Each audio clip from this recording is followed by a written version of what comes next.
Welcome to the third talk of our Christian Life program, entitled Repentance and Faith. Ako nga pala si Shock Ariola. Brothers and sisters, in the past 2 weeks, in the past sessions, it was revealed to us how much God loves us.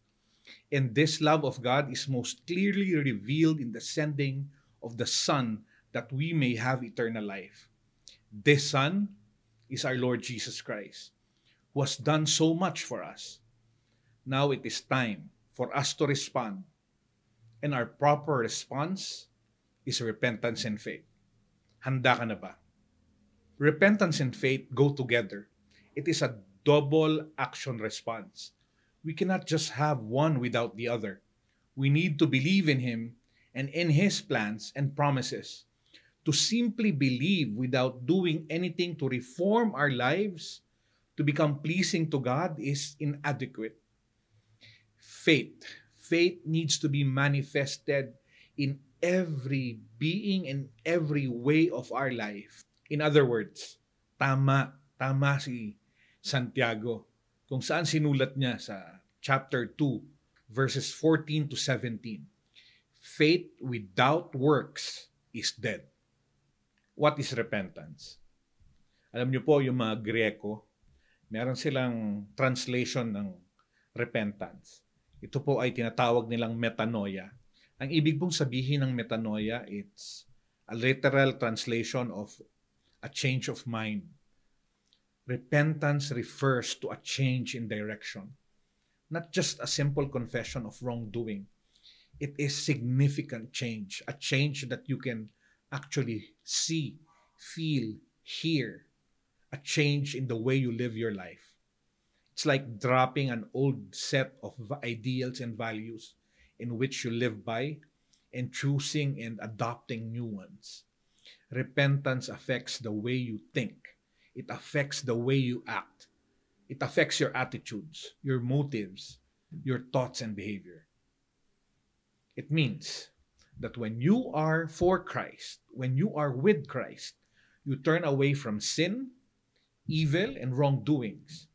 It means asking God for forgiveness from our weaknesses, from our choosing to move away from Him. That's why it's necessary for us to avail the sacrament of reconciliation, to go see a priest and maghubad sa mga kasalanan ng mundo at mangumpisal. Ikumpisal yung mga kahinaan, yung mga kasalanan. At hindi lamang yung mga kasalanan na malalaki or yung naaalala mo. I invite you to reflect with me today. I want you to ask yourself, what are the sins that we need to renounce?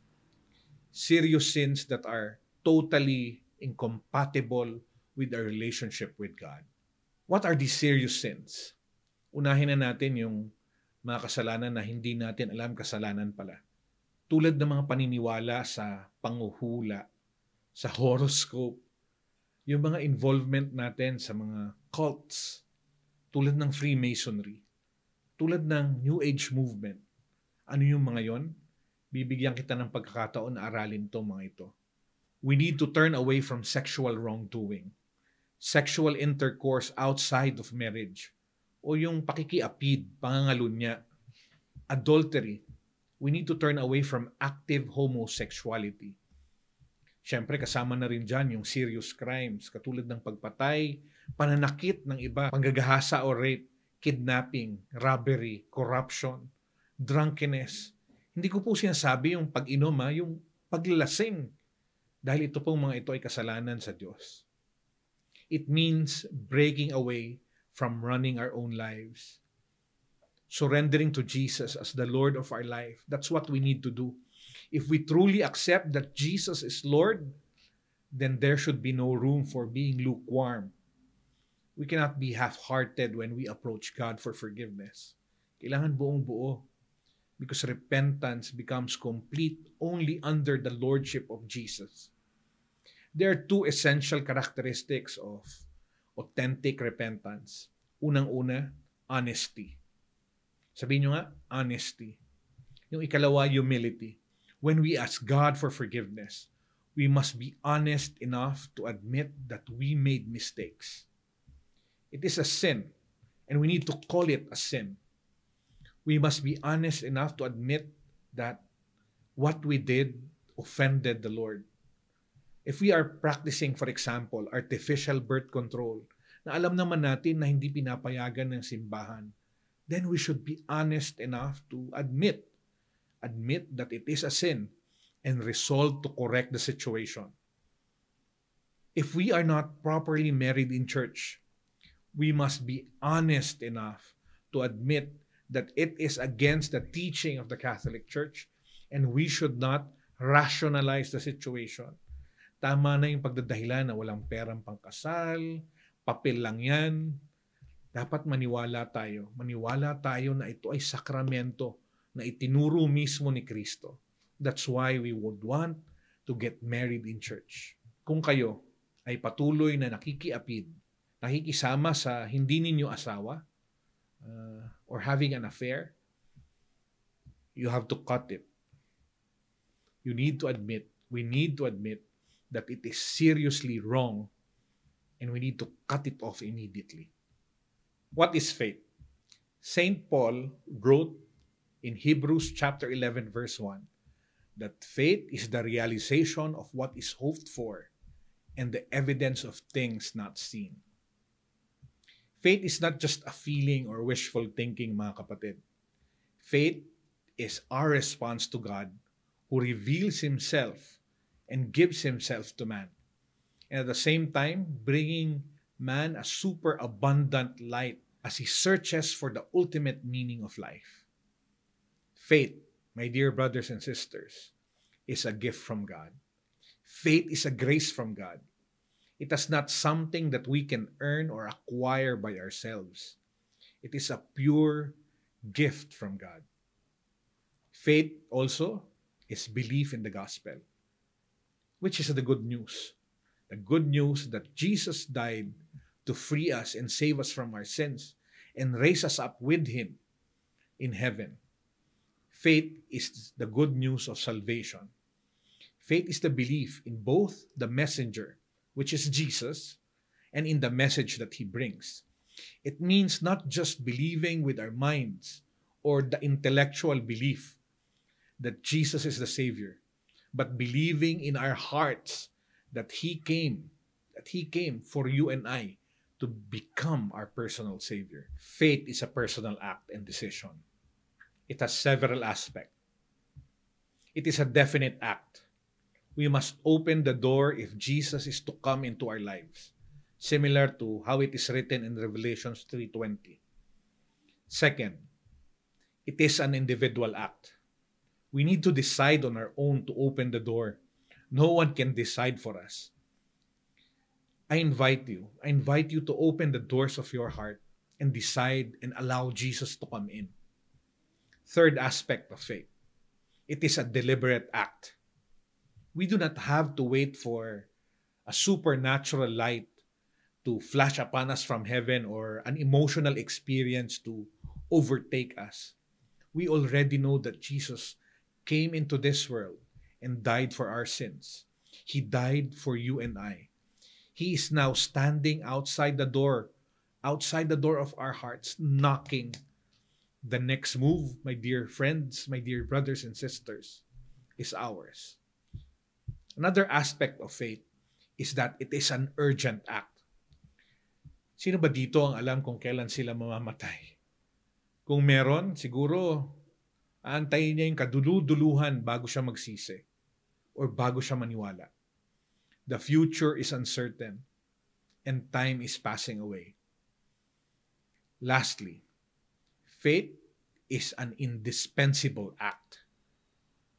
Katulad ng binanggit ko kanina, faith is part of that double action response.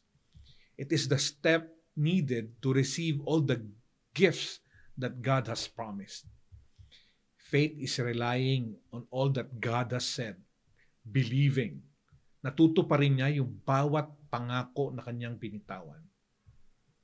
And there are consequences of repentance and faith.